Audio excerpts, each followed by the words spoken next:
Yamunatiravanachari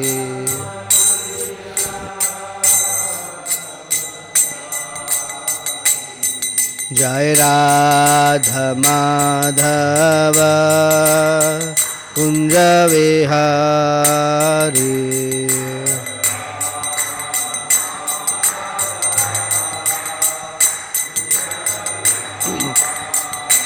Jaya Gopi Janavallabha Girivardhari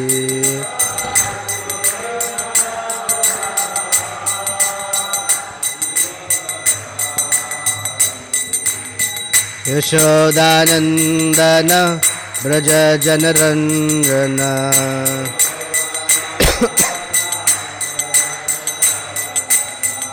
Yamunatiravanachari Yamunatiravanachari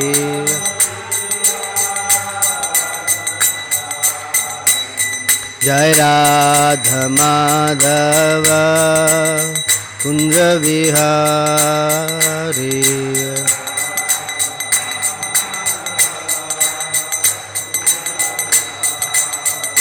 Jaya Radha Madhava Kunja Vihari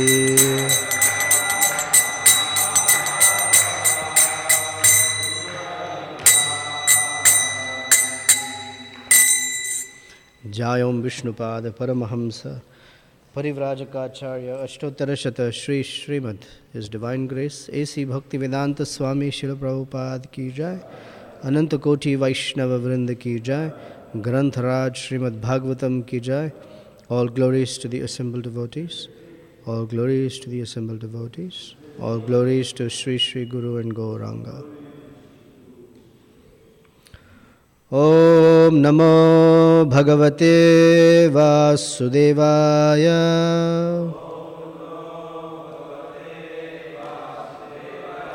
Om Namo Bhagavate Vasudevaya.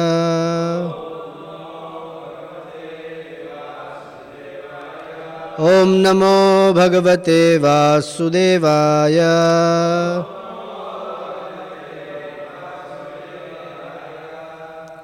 Grantharaj Srimad Bhagavatam, Canto 5, Chapter 14, The Forest of Enjoyment. I'm going to read a bunch of texts,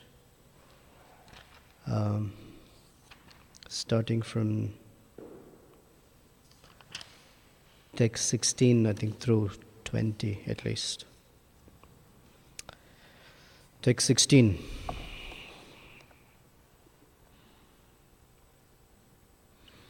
Government men, a translation and purport by Srila Prabhupada Ki Jai. Government men are always like carnivorous demons called Rakshasas. Sometimes these government men turn against the conditioned soul and take away all his accumulated wealth. Being bereft of his life's reserved wealth, the conditioned soul loses all enthusiasm. Indeed, it is as though he loses his life. Purport. The word Rajakul Rakshasa is very significant. Srimad Bhagavatam was compiled about 5,000 years ago, yet government men are referred to as Rakshasas or carnivorous demons. If government men are opposed to a person, that person will be bereft of all his riches, which he has accumulated with great care over a longer period of time. Actually, no one wants to pay income taxes, even government men themselves trying to avoid these taxes. But at unfavorable times, income taxes are exacted forcibly, and the taxpayers become very morose. Text 17. Sometimes the conditioned soul imagines that his father or grandfather has again come in the form of his son or grandson. In this way, he feels the happiness one sometimes feels in a dream. And the conditioned soul sometimes takes pleasure in such mental concoctions. Purport. Due to ignorance of the real existence of the Lord, the conditioned soul imagines many things. Influenced by fruitive activity, he comes together with his relatives, fathers, sons, and grandfathers, exactly as straws gather together in a moving stream. In a moment, the straws are thrown everywhere and they lose contact. In conditional life, the living entity is temporarily with many other conditioned souls. They gather together as family members, and the material affection is so strong that even after a father or grandfather passes away, one takes pleasure in thinking that they return to family in different forms. Sometimes this may happen, but in any case, the conditioned soul likes to take pleasure in such concocted thoughts. 18. In household life, one is ordered to execute many yagyas and fruitive activities, especially the Vivaha Yagya, marriage ceremony for sons and daughters, and the sacred thread ceremony. These are all the duties of a grihastha, and they are very extensive and troublesome to execute. They are compared to a big hill over which one must cross when one is attached to material activities. A person desiring to cross over these ritualistic ceremonies certainly feels pains like the piercing of thorns and pebbles endured by one attempting to climb a hill. Thus the conditioned soul suffers unlimitedly. Purport: there are many social functions for keeping a prestigious position in society. In different countries and societies, there are various festivals and rituals. In India, the father is supposed to get his children married. When he does so, his responsibility to the family is complete. Arranging marriages is very difficult, especially in these days. At the present moment, no one can perform the proper ritual of sacrifice, nor can anyone afford to pay for the marriage ceremony of sons and daughters. Therefore, householders are very much distressed when they are confronted by these social duties. It is as though they were pierced by thorns and hurt by pebbles. Material attachment is so strong that despite the suffering, one cannot give it up. Prahlad Maharaj therefore recommends in the Srimad Bhagavatam, 7th canto, 5th chapter, 5th verse, Hitvat vapatam grahamandakupam vanam gato yad harimashrayeta.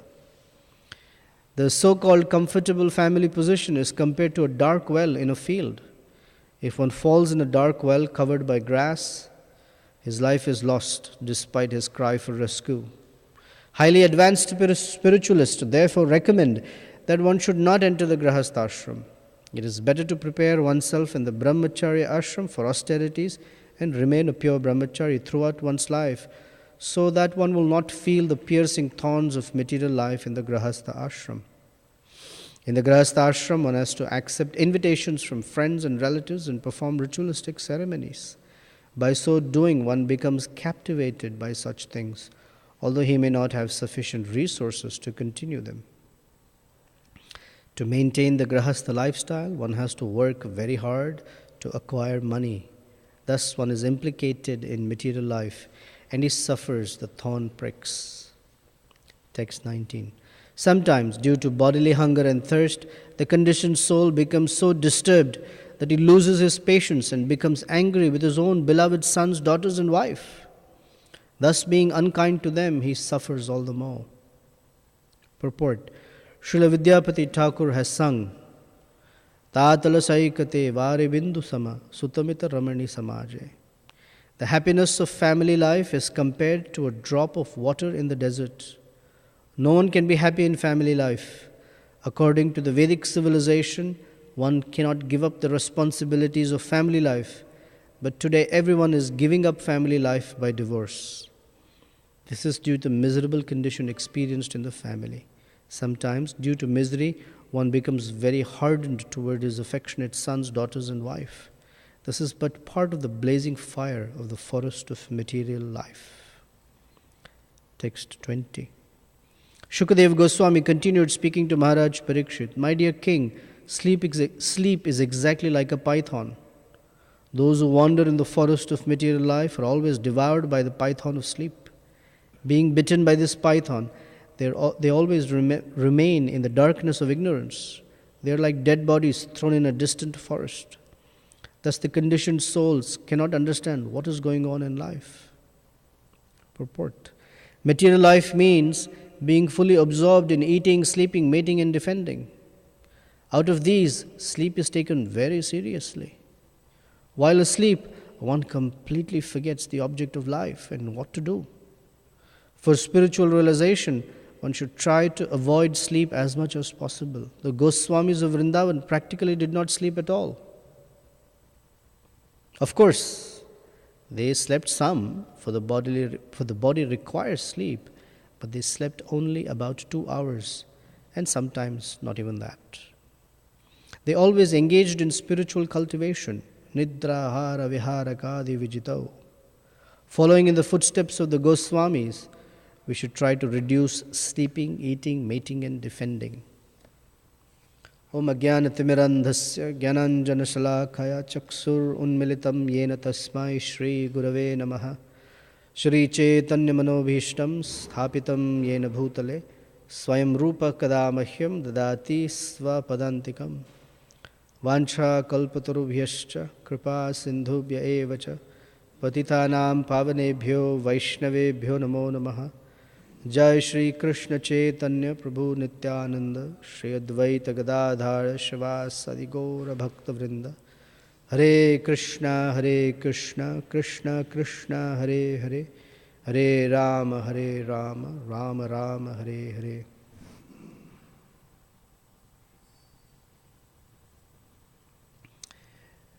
Swamiji, Your Holiness, welcome to the temple.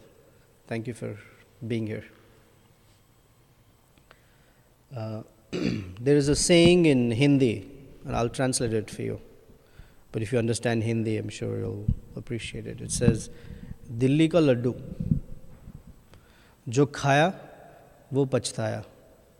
Jo nahi khaya, wo bhi pachhtaya. I mean, I don't want to, it's the transliteration, if you will, is that there is a laddu from Delhi. Apparently it's, I don't know if it actually exists, but it's a saying that one who eats it, he suffers, he laments. And one who doesn't eat it, he also laments. One who eats it, he laments because the effect is extremely hard on the, but it is very attractive. So one who doesn't eat it, he's lamenting, he's hoping, oh, I wish I could. So this is usually quoted in reference to Grahastha life. That one who's a Grahastha, he is already lamenting. Because he knows what it takes to live in family life. It's not easy. Boy, it's not easy. And the brahmachari, he looks at the Grahastha because he has a job, he's earning money, he has a home, he seems to live comfortably, he has a smiling wife, children running around, he has the latest gadgets, and looks like he's having a good life. So the Grahastha laments, oh, I wish I can be like that. And the Grahastha is looking at the brahmachari and thinking, I wish I can be like that. So this Grahastha ashram is this dazzling thing that allures the innocent, brahmachari into thinking, there is so much happiness here. And by that allurement, the innocent soul, if you will, enters the forest of material existence. And in that forest, he faces many challenges. So the first one, we've been going through many of these. Today, the first one is he has to work with the government people.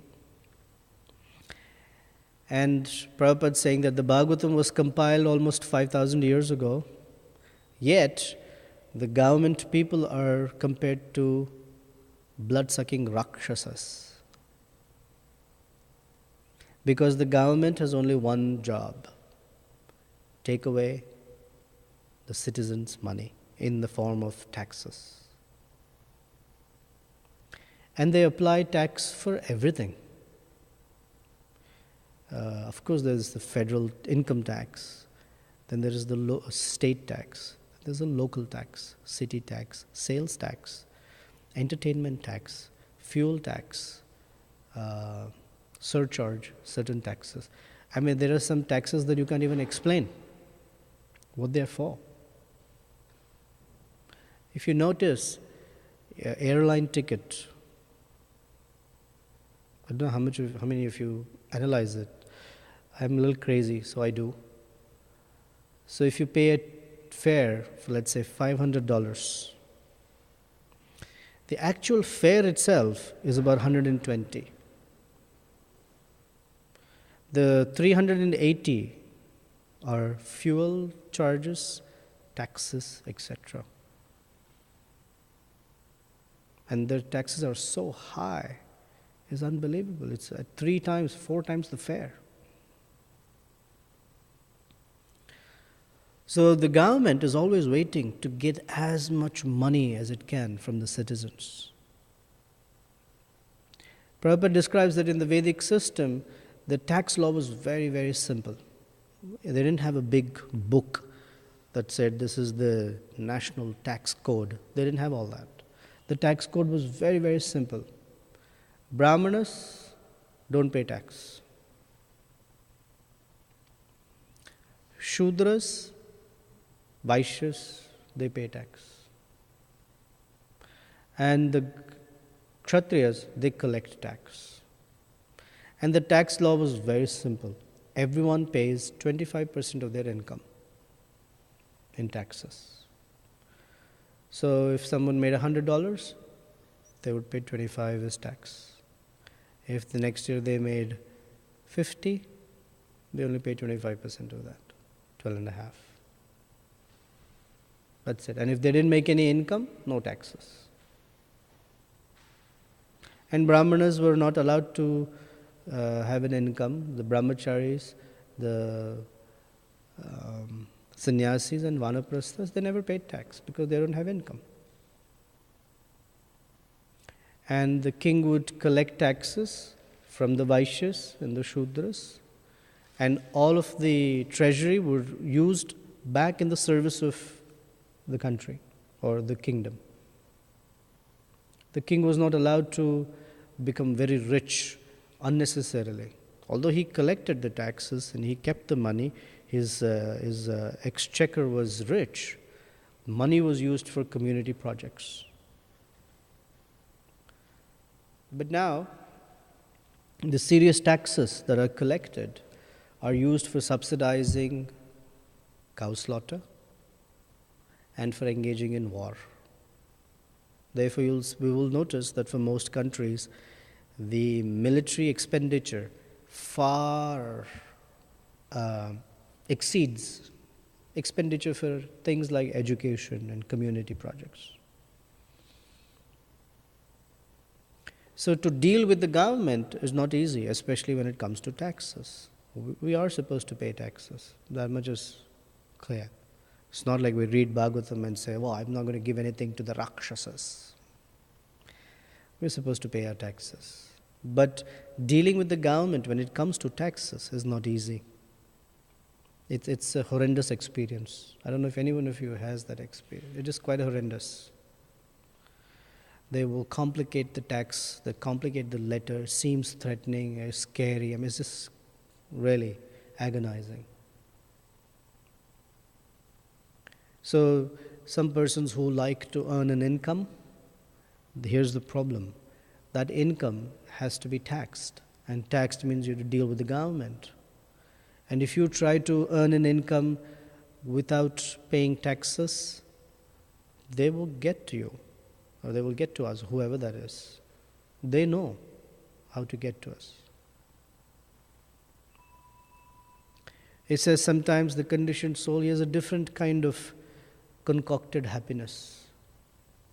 His father or grandfather, he feels, has been reborn into the family as his own son or grandson. Sometimes it happens, Prabhupada says.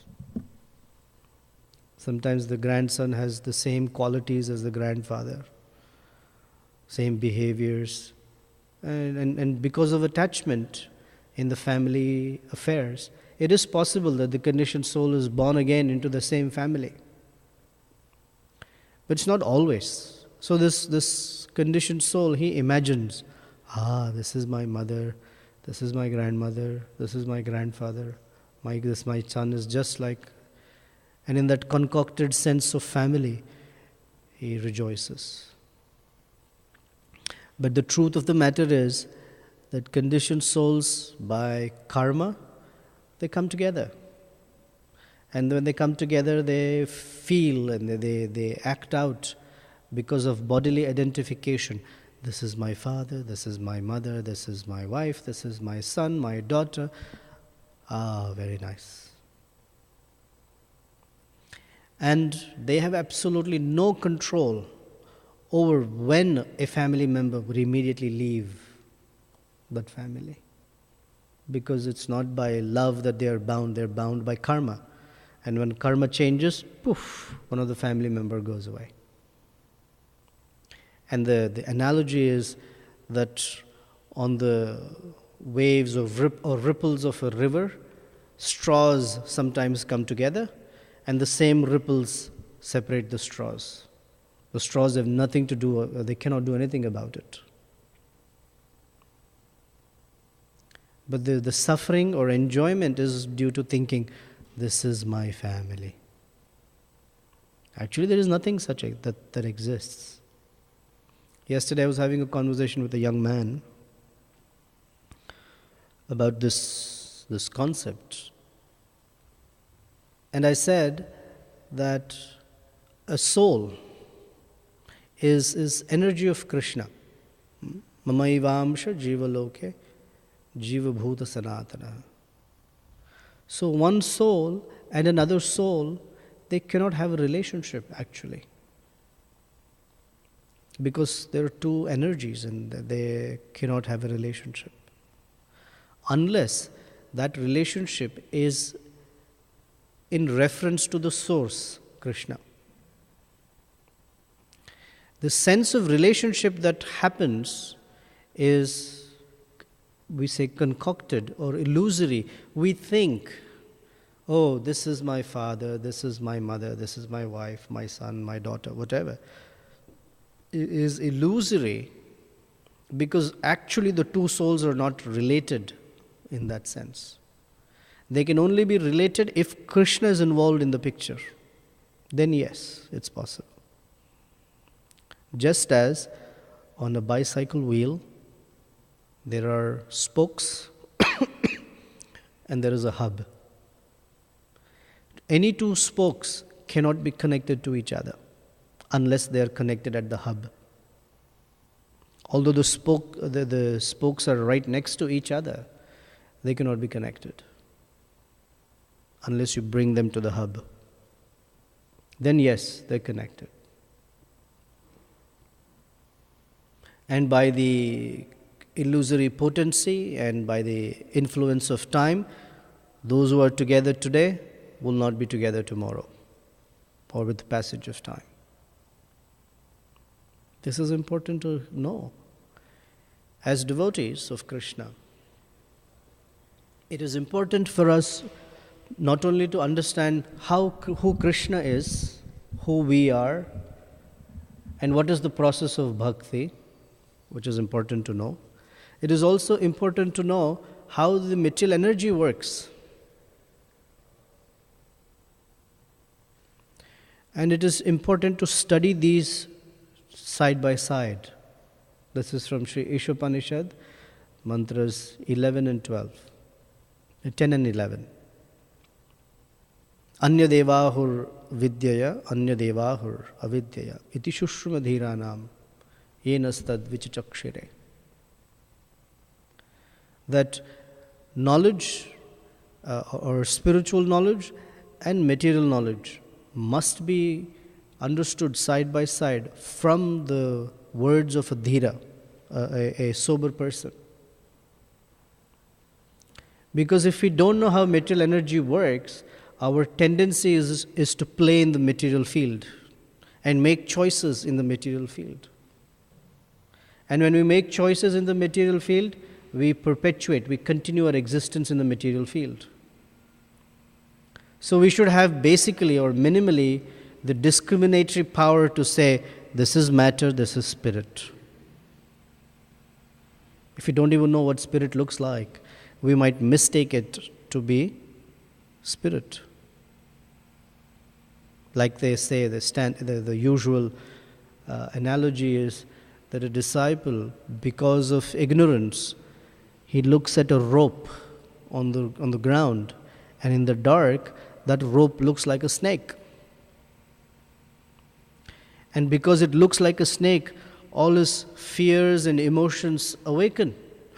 That's a snake. It's going to bite me. But the spiritual master, because he is in knowledge, he is enlightened, he says, that's not a snake, that's a rope. Or sometimes he looks at a snake and thinks, it's only a rope. And he picks it up.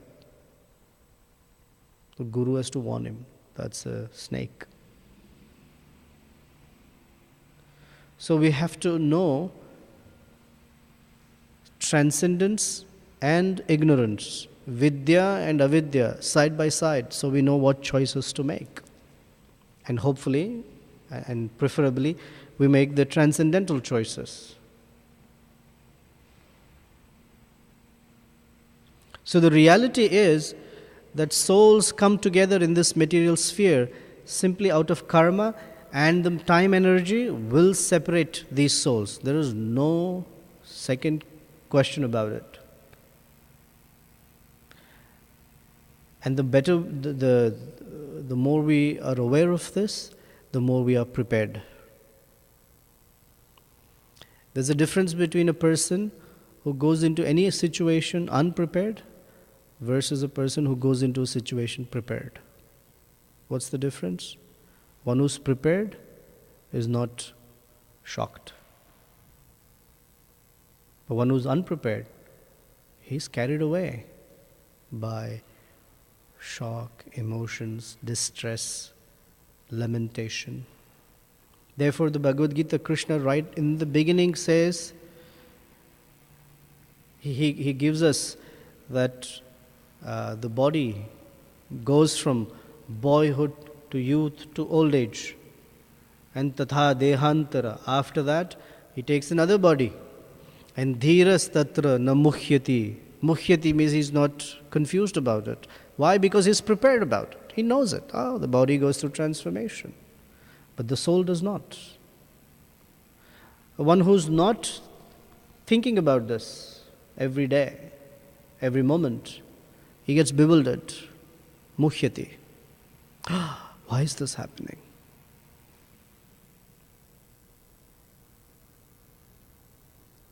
So in this case, the householder, he lives in this fantasy world. And in his fantasy world, he concocts his sense of happiness. And that concocted happiness is that my family is so nice together. It shall always remain so. And for some reason, if things don't work out, then he works very hard to fix it. He spends all his energy trying to fix it. Then he feels lamentation, anger, sorrow, because he's unable to fix it. And right before his eyes, some family member will pass away, will die. And he feels, I don't know how to control this situation. Why does this happen? For most persons who are not prepared, when there is the loss of a family member, they ask very seriously, why does this happen? Why does this happen? Why to me? So the answer is, it's not just to you, to everyone. When Srila Prabhupada in 1976 and actually later part of 77, when his health was failing, he was on his bed. And his disciple, and his body had become emaciated, and he was very frail, he was hardly eating anything. And the disciples gathered around and they were feeling very sorry. They were feeling so much pain that Prabhupada may not be there long enough. And he looked at them and he said, don't get bewildered. Don't think that this will not happen to you. Happen to everyone. So better to be prepared. Oh, why is this old age? It happens to everyone. Then the householder, just to survive in his day-to-day, existence, he feels the pressures of family life to be like pricking of thorns and pebbles while he's trying to scale a hill. So not only is he going uphill, but on that uphill trajectory, there are thorns and pebbles. So there is a lot of inconvenience. And the inconvenience is that he has to perform his household duties, yagyas, responsibilities. And here Prabhupada says the responsibility of a householder man is to get his daughters and sons married. And Prabhupada says, nowadays marriages are very difficult. They're difficult for many, many reasons. In the Vedic style, in the olden times, things were not so difficult. I mean, it's not that they were easy. They were not so difficult. Because the marriage between a young man and a woman was something that was settled by the family. And the boy and girl would meet each other on the day of marriage. Oh, who are you? Oh, I'm the wife. Who are you? Oh, I'm the husband. Oh, okay. But now it's complicated. Both the so-called arranged marriage is complicated and what they call love marriage, that's also complicated. Arranged marriage is complicated because you have to look at so many photographs. You have to make sure the astrological analyses match, and most astrologers are really not good astrologers anymore. Why are they not good astrologers? Because no one is sense controlled. So then they give a reading with probabilities, 50% probability, 70% probability, and so the family has to take a risk. And because each person is not sincere or honest or truthful, they work it up, as most people, they fluff their resume, that they may have done something for 2 months and they write for 2 years. I have led this project. We use fancy words: initiated, executed, led, some managed. And when we have fancy terms for occupations, sanitation engineer. What did you do? I was a janitor. That's called sanitation engineering. Sounds nice. So we have a tendency to fluff stuff. So the boy and girl, they look at each other, everything seems nice. A few days later, boy, why did I get into this? There's a lot of disappointment. To conduct a marriage is not easy because you have to rent a hall, which is expensive. If you ask the father of the bride, he will tell you. Because he feels the most pinch, right? The daughter doesn't feel it. She's spending it. He's the one who's paying all the bills. Renting a hall, finding a caterer. Then nowadays you've got to pay the DJ, you have to get the food, you have to get the flowers, you have to get the decorations, you have to do so many things. The wedding gown. These gowns are expensive and you cannot wear them again ever. Hopefully. It's not like you wear it a couple of times, like, wow, this marriage didn't work it out, I'll wear it again. Generally, you don't wear the wedding gown again. It's a one-time thing. The guy has to get his tuxedo, and boy, it's so expensive. And to spend for the wedding, a person has to work very hard for many years. And even in India, The weddings are so expensive. They go into the hundreds of thousands of rupees. So it's not a joke. And in general, here it said, Prabhupada writes, for keeping a prestigious position. Because if you don't conduct the wedding, if the father of the bride does not conduct the wedding in a grand style, then the society is not happy. What is this? They're very poor people. So they have to do it in a very extravagant, exorbitant way. So people will say, oh, that's very nice. And so much jewelry, so much decorations, all this fancy food, and expensive things for nothing. The young couple doesn't know how to live together nicely. But you have to, one has to take care of these responsibilities. That's why they're compared to the pricking of thorns and pebbles.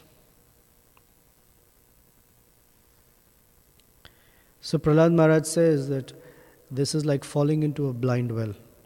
Hitvatma patam grihamandha kupam. Household life is compared to, has two models, it's described. One is called the blind well existence, andhakupam.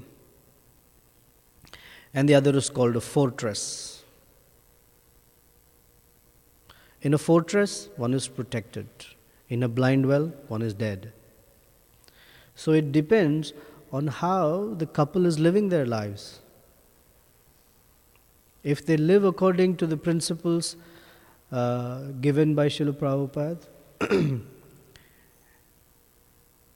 where the center of the household is Krishna, the chanting of the holy name, service to the Vaishnavas and Guru, and no sense gratification, that is called a fortress household, where the husband and wife are protected.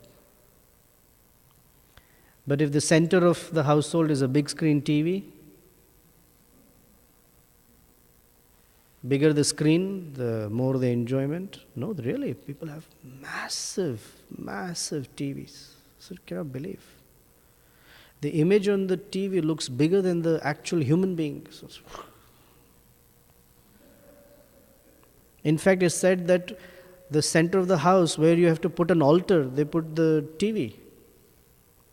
So the TV is called a one-eyed guru. There's only one eye, guru, and you take all instructions from the TV. Today the weather is clear skies and fantastic day. Enjoy the day. Yes, very good. Then the guru gives instruction about what's happening in the world. So many dead, so many raped, so many murdered. There's a tornado here, there's an earthquake there. 2 trains collided here. The atomic reactor was leaking in some other place. Oh, what's happening? I'm very knowledgeable about the world. He tells you how to cook, cooking shows. He gives you entertainment, he makes you laugh, he makes you cry. He's called the one-eyed guru, and he is the center of the household. Everyone sits there, pays their obeisances every day, and they accept whatever it says. TV is extremely detrimental, that it kills a person's intelligence. Because it tells you everything. You don't have to imagine anything. You don't have to use your brain. You have to sit there and everything goes in. And nothing is left behind. So if that's the center of the household and each member of the household is only looking to exploit the other in the name of love, exploit the body, exploit the mind, exploit the money, exploit the resources, it's called a blind well existence, andhakupam. So Prabhupada says that highly advanced spiritualists recommend that one should not enter the grahastha ashram. Better not to get in. If you get in, then better do a good job there. Better is not to get in at all. And not take on the unnecessary hassles of excessive responsibility. But if you get in, then better do a good job, otherwise you're finished. And there's no two things. There's no grahastha who can do a lousy job and still survive. He's finished. Finished. Finished means back into the heavy birth and death cycle. So better not to enter. It is better to prepare oneself in the brahmachari ashram for austerities and remain a pure brahmachari throughout one's life, so that he will not feel the piercing thorns of material life. In the grahastha ashram, one has to accept invitations from friends and relatives. Please come to my house, have lunch and dinner in my house. Yes, now you come to my house. Here are some gifts for you. Here are some gifts back for you. Then you have to think about what to buy, where to buy, how much to buy, this gift. And each time the gift, one has to do better than the other. Otherwise, it just doesn't work out. And most people go to each other's houses for parties. I'm not talking of devotees here. Devotees exchange prasadam, so that's a different thing. We're talking about general. So they'll all wear their fancy clothes. And the conversation is about, where did you buy that? How nice. And when the guests go away, the wife will tell the husband, I don't have any good clothes. Why don't you buy it? Look at her husband, he's so nice. And he will tell her, look at his wife, she's so nice. Why can't you be like that? There were two sisters, and both of them were married. And the older sister's husband made good income, better income than the husband of the second sister. But the second sister always wore wonderful clothes and jewelry. So the older sister asked, hey, what's going on? Your husband doesn't even earn as much as my husband does, but you're always wearing nice clothes and jewelry. What's going on? So the second sister asked the first one, when you need something, what do you say? So she said, why, I said to my husband, I don't get any clothes from you. I don't get any jewelry. I don't have enough. Please get me more. Please get me more. So the second sister said, that is the problem. You're always asking for yourself, and it seems like you're nagging him. I'll tell you a way of asking him. So the second one said, this is how I ask my husband. I'm your wife. And when I go out into meeting other people, if I'm not dressed properly, it reflects badly on you. They think that you're not taking care of me nicely. So just to keep your honor and prestige, it would be nice if I had some nice clothes and jewelry. And my husband says, yes, very good, very correct. And he buys me all this. So it's a place of manipulating each other, if it's the blind well methodology. Then he says that a householder, the whole day he's working very hard. Then he comes home, he's very tired. And because he's tired, he doesn't know how to address the situation. He becomes very angry with his sons and daughters and wife, and he yells at them. In English, there's a proverb that you kick the dog. Right? When you're frustrated, you kick the dog. It means that it's a proverbial thing, that you take out your anger on some other innocent creature. When the source of anger and frustration is here, you come home, you see the dog, you kick it, you feel better. So like that, the householder, he is being harassed by the government men. He has to manage all his responsibilities, like thorns and pebbles piercing his feet. He has to figure out how to collect money, save it, and use it for his responsibilities. And he's really frustrated and fried. And when he comes home, he removes all that angst on his daughters and sons and wife and yells at them. And after he shouts and yells at them, he feels very sorry. Oh, no, I shouldn't have said like that. I'm very sorry. So this household life is time spent in yelling and apologizing. And those who are married, they understand what I'm talking about. Most of the time is spent in yelling and then apologizing. I'm very sorry, I shouldn't have said like that, I shouldn't have done like that. It's all right. Then one of the partners is still angry, and you spend a lot of time in trying to win their favor back. So Srila Vidyapati Thakur, he says that all of this happiness, once the wife is upset, and the husband has to spend so much time trying to cheer up the wife because he made a mistake, and by the time she gets happy and she smiles, he also feels satisfied. Finally. And that happiness is compared to a drop in the desert, drop of water in the desert. Does it satisfy? Tātala saikate vari bindu sama. Vari bindu means a drop of rainwater. If one is feeling scorched in the desert and he gets one drop of water, is he supposed to be happy? It actually frustrates him further because it's useless, that one drop of water. So Prabhupada says this is due to the miserable conditions experienced in the family. And that frustration in the family affairs ends up that they want to give it up. So Prabhupada writes, nowadays it's ending up in divorce. This is but a part of the blazing fire of material existence.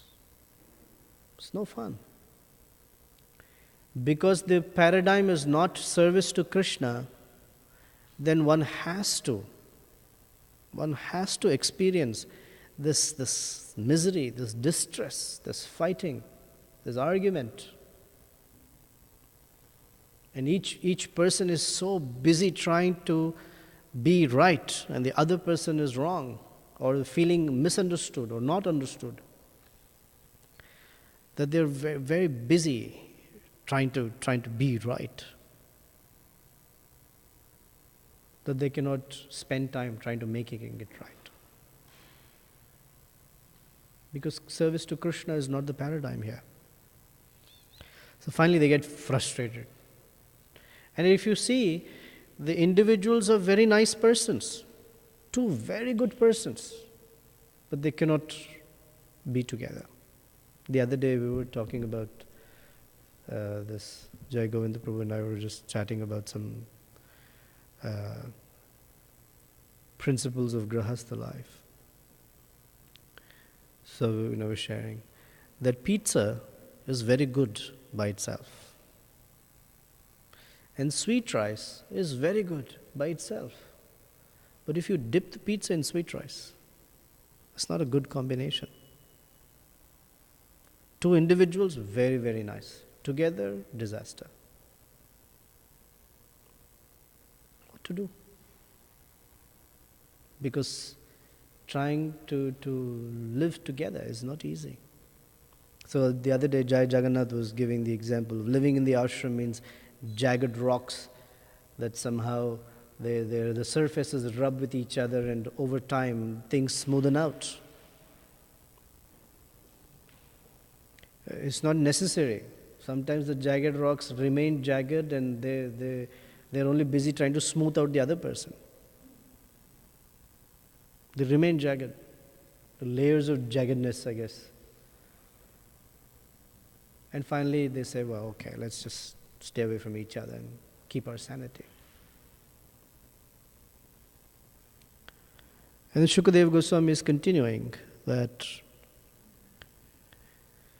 in all of this, there's also sleep, which acts like a python. He says that they are devoured by the python of sleep. Being bitten by this python, they remain in the darkness of ignorance. They are like dead bodies thrown in a distant forest. The conditioned soul cannot understand what is going on in life. So when we say sleep, there are two meanings to it. Prabhupada is giving the meaning of the actual act of sleeping. And he said that material life means everything is around eating, sleeping, mating, and defending. That's it. There's no fifth thing. It's about how to eat, what variety to eat,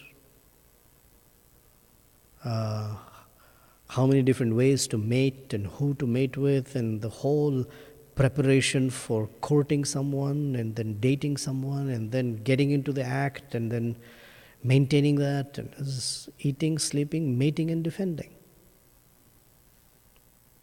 This is it. There's no other program happening. And Prabhupada says, of these, sleep is taken very seriously. Of course, in the modern context, people hardly sleep. They're busy mating and defending and eating. But sleep is very scarce. So you have the Sleep Institute and they tell you must sleep 8 hours just to survive. He says, while asleep, one completely forgets the object of life and what to do. So now this is the second kind of sleep, the ignorance. Because eating, sleeping, mating and defending makes a person ignorant of the true purpose of life. The true purpose of life is self-realization. Ahar nidra bhayamaithunam cha samanyametat pashubhir naranam. Dharma adhiko hi visheshatah dharmena hina pashubhir samana. Eating, sleeping, mating and defending are common activities between the human beings and animals. The only thing that distinguishes the human being from the animals is activities of Krishna consciousness, dharma. And if a human being doesn't do it, he's no better than a two-legged animal. Pashubhir samana. He's as good as an animal.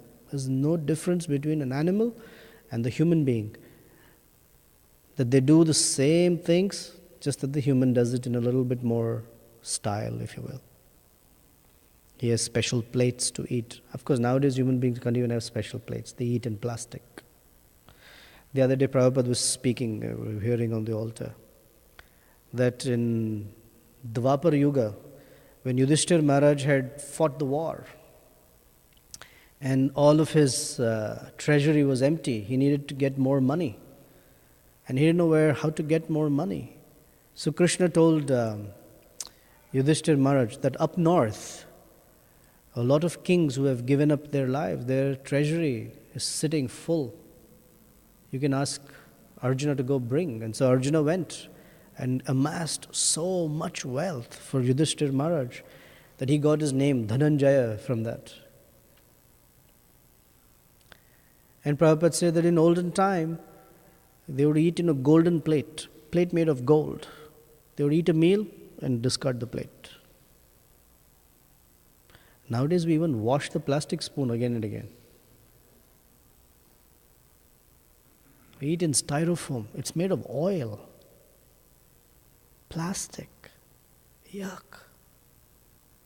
They used to eat in gold and silver. Or they would eat in pots made of earth. Once you eat from it, it's considered muchi. Where they break it, recycle it, and remake a pot. Now we eat in plastic. It's not even,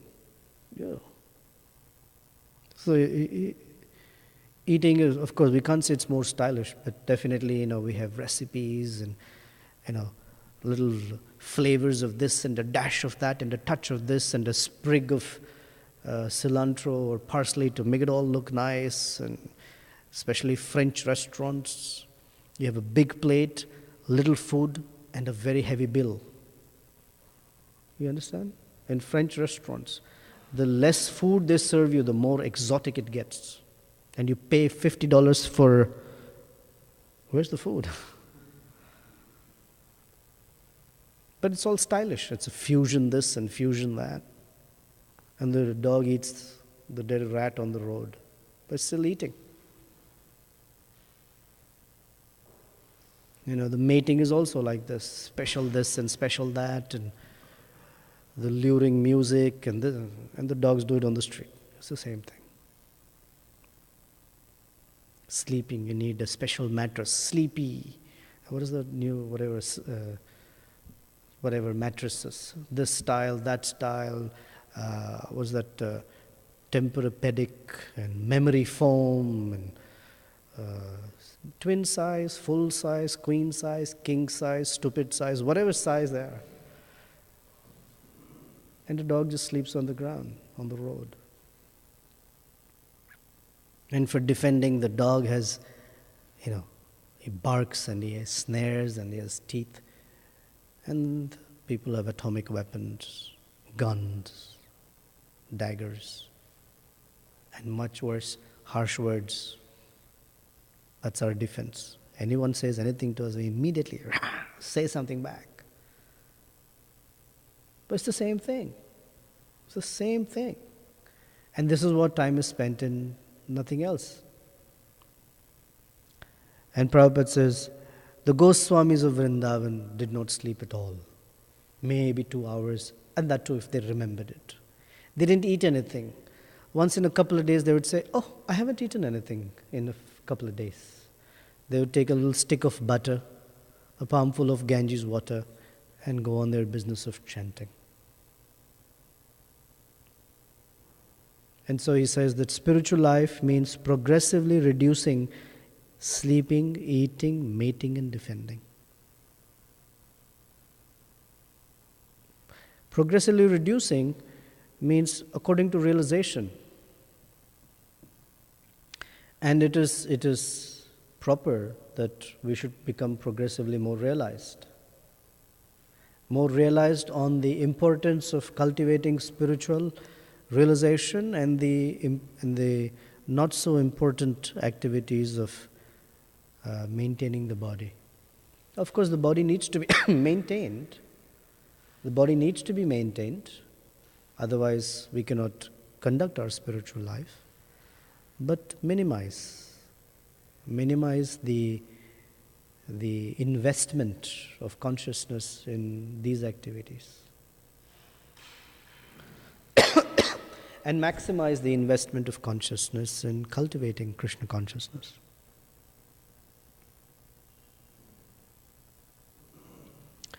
In the Bhagavad Gita, where the verse in 6th chapter, Yukta ahara viharasya, Yukta karma sachetasu, Yukta swapnava bhodasya, yogo bhavati dukkha.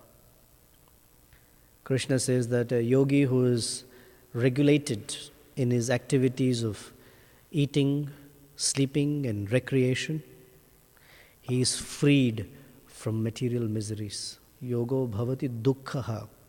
Dukkha means all his miseries are finished. And generally when we say regulated, there are two meanings for the word regulated. One meaning is balanced. That little eating, little sleeping, little recreation. But a more profound meaning of regulated means guided. Guided by Guru, Sadhu and Shastra. According to one's service, one should eat, sleep and have recreation. And very interestingly, in that purport, Prabhupada doesn't talk about regulated at all. He gives the example of Rupa Goswami, who did not eat at all, and Haridas Thakur, who never slept at all. So he's not talking about regulated at all, he's talking about minimizing. And he says, as far as recreation is concerned, all the activities in devotional service are recreation anyway, because it is joyfully performed. That's the recreation for the devotees. Any questions or comments? Acharya Nishta, Karunanidhi, Prabhu. Thank you very much, Prabhu. The first point is mentioning a lot how these sticks come together in the river and they separate. So, in material relationships that may not be such a source of trouble, but in spiritual relationships, when we're cultivating relationships with devotees, then how do we understand, or maybe you can just speak a little how I've had the experience of, even in just a few years, going back to a community and it's completely different. All the devotees I used to know have gone somewhere else and there's a whole new crowd. So, because it seems advancement in Krishna consciousness really depends on advancement in our relationships with the devotees. So trying to maintain firm relationships at the same time amongst the devotees' relationships also in ISKCON, in Krishna consciousness seem transient, that the time factor is always moving those relationships, and here one day, another day somewhere else. So how does that apply in a devotee's life? First of all, the paradigm of a relationship does not mean proximity. Generally, in the material sense, we take relationship means proximity. The closer we are physically, there's a relationship. But that's not a paradigm of relationship. Because this is what Krishna teaches. Krishna, how much time did he spend in Vrindavan? He was on the planet Earth for 125 or 150 years, and he spent 11 years in Vrindavan. And what kind of relationship do the gopis have with Krishna? But Krishna was never physically proximate. So relationship is one of connection with the heart. And in the connection of the heart means the intensity of serving each other for Krishna's pleasure. That's a relationship. And so those two people don't even have to be close to each other. Now for us as practicing devotees, it's a mix of those two paradigms, because we're coming in with material conceptions and we're developing our spiritual conceptions. So we generally see like a hybrid of this.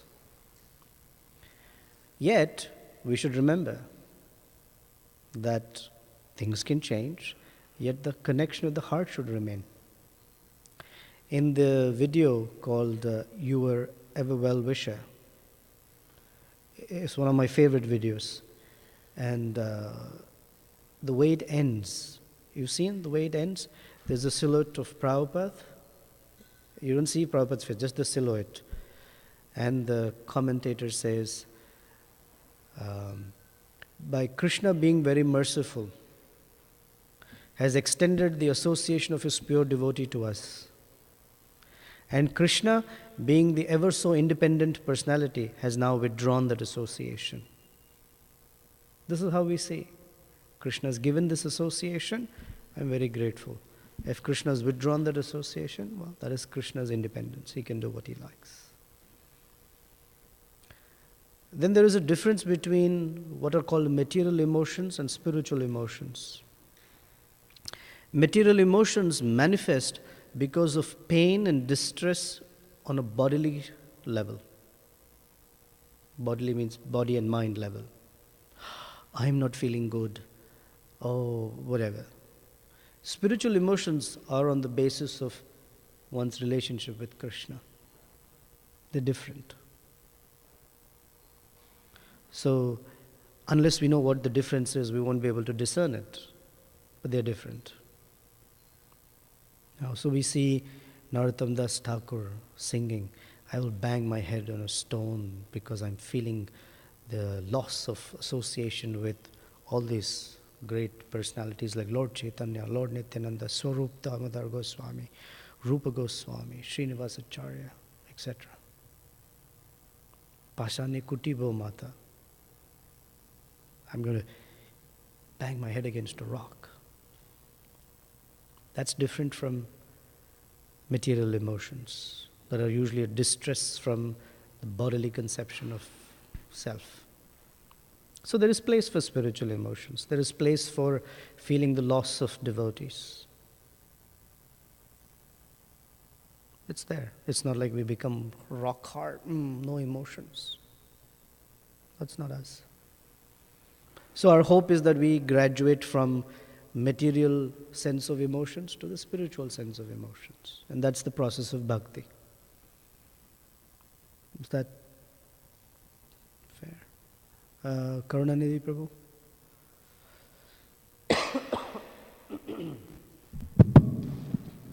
Hare Krishna Prabhu.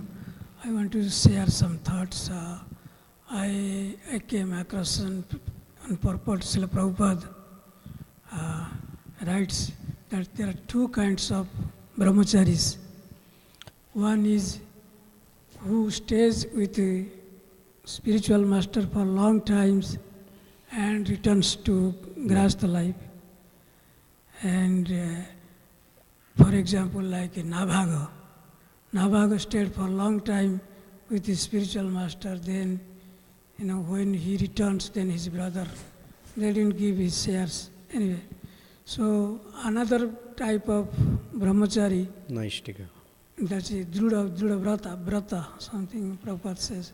Druda means they take vow, they remain brahmachari perpetually throughout whole life. They never returns and then take sannyas. Then there's a third kind who takes a vow but enters Grahastha ashram. So that's what I want to add. It's interesting. In the 7th canto, the verse that has been referred to is by Prahlad Maharaj.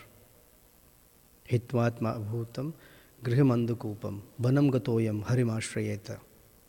That's quoted by Prahlad Maharaj. What did Prahlad Maharaj do? He got married. He had a son. He had a grandson. In fact, he had many sons. Virochan was one of them. So the point I was making is, better not to get into it.